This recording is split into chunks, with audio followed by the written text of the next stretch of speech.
அண்ணன் விஜய் அவர்கள் வந்து எப்படின்னு பாத்தீங்கன்னா, நான் இந்த 15 வருஷமா வந்து நடிகர்களுடைய தலைமையை வந்து நான் ஏத்துக்க மாட்டேன். அதன் அடிப்படையில வந்து இன்னைக்கு நடிகர் விஜய் அவர்கள் வந்து எவ்வளவு, அதாவது மனிதநேயமே இல்லாத ஒரு நபர்னு ஏற்கனவே நான் பேசிருக்கிறேன். அதாவது இப்ப கூட சமீப காலத்துல இந்த எப்ஸ்டீன் ஃபைல்ஸ்னு ஒண்ணு வந்து இந்த விவகாரம் வந்து இருக்கு. அந்த ஃபைல், அந்த சம்பந்தப்பட்ட வீடியோஸ் எல்லாம் பாக்குறப்ப 4 நாளா உணவே எனக்கு இறங்கல. அப்படியே அதுல சம்பந்தப்பட்ட வெட்டி தலை தனியா கை கால் தனியா வெட்டி போட்டுடலாமான்னு ஒரு பெண்ணா எனக்கு தோணுது.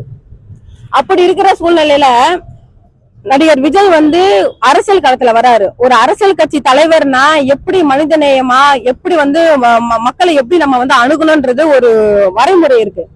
அவரு 41 பேர் வந்து ஒரு மனிதரால ஏற்படுத்தப்பட்ட ஒரு படுகொலைன்னு நீதிமன்றம் சொல்லியும், ஜனநாயகம் படம் ரிலீஸ், ஆடியோ ரிலீஸ்ல லான்ச்ல அது போட்டோம். நான் என்ன சொல்றேன்னா, அவருடைய செயலை பாருங்க. ஒரு அரசியல் கட்சி தலைவர்னா எப்படி வாழணுன்றதுக்கு நாங்க உதாரணம், எப்படியெல்லாம் வாழவே கூடாதுன்றதுக்கு அண்ணன் விஜய் அவர்கள் உதாரணம். ஏன்னு கேட்டீங்கன்னா, அந்த ஜனநாயகன் படம் ரிலீஸ் ஆடியோல குத்தாட்டம் போடுறாரு, 41 பேர் சாவடிச்சிட்டாரு. கொஞ்சம் கூட அந்த இது இல்ல. ஒரு நடனம் ஆடுறோம்னா நம்மளோட மகிழ்ச்சி தானே வெளிப்படுத்துறோம். அந்த இடத்துல வந்து மகிழ்ச்சி, அவருக்கு என்ன மகிழ்ச்சி வேண்டி கிடக்குது? நம்மளால 41 பேர் செத்துட்டாங்க, அந்த இடத்துல மகிழ்ச்சி வெளிப்படுத்துறாரு. இப்ப 3 வருஷம் நிறைவடைஞ்சிருக்கா தாவேக கட்சி, அந்த நிகழ்ச்சியில வந்து குத்தாட்டம் போடுறாரு. நாங்க கோடம்பாக்கம் கூத்தாடின்னு சொன்னா மட்டும் அவர் பொத்துக்கு வருது கோவம். அப்ப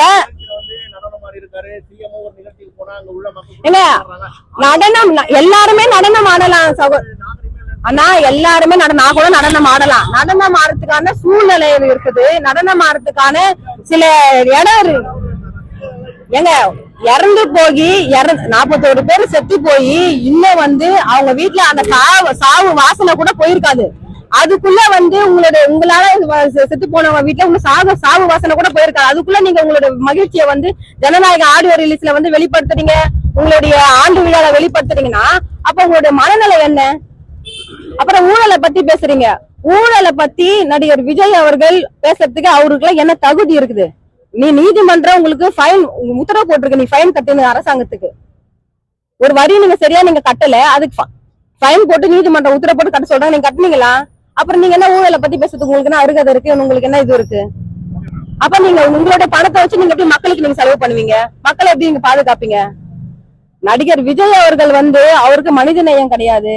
அவருக்கு எந்த ஒரு, அதாவது எப்படி சொல்ற, ஒரு அரசியல் கட்சிக்கான தலைவருக்கான தலைமைக்கான பண்புல நான் அவர் ஒருவேளை பேசினேன்றதுக்காக என் கட்சியில 4 பேர்ல 40 பேர் எனக்கு அறிவுரை சொன்னாங்க. இந்த மாதிரி பேசக்கூடாதம்மா, என்ன இருந்தாலும் உங்க வயசுல மூத்தவரு, சகோதரர், அண்ணன் கூப்பிடுங்க, ஒண்ணும் பிரச்சனை இல்ல, அவனு விமர்சனம் பண்ணுங்க. ஆனா நடிகர் விஜய் அவர்கள் இது போல வந்து தன்னால 41 பேர் செத்துட்டாங்க, நம்ம போய் குத்தாட்டம் போடுறோம், இங்க வந்து குத்தாட்டம் போடுறோம் அப்படின்னு சொன்னா, அப்ப நான் கோடம்பாக்கம் கூத்தாட்டின்னு சொன்னா மட்டும் பொத்துன்னு வருது அவருக்கு மாநாடுல பேசுறாரு. அப்ப அவர் கட்சியில அவருக்கு அறிவுரை சொல்றதுக்கு 4 பேர் கூட கிடையாது. அறிவுரை சொல்ல 4 பேர் இல்லாத கட்சி, ஒழுக்கம் இல்லாத தலைவர், கொள்கை கோட்பாடு எதுவுமே இல்லாத ஒரு தலைவர் எப்படி தமிழ்நாட்டுல வந்து முதலமைச்சராகி மக்களுக்கான பாதுகாப்பை எப்படி அவர் ஏற்படுத்துவாரு? இது நாட்டு மக்கள் முன்வைக்கிற கேள்வி. இது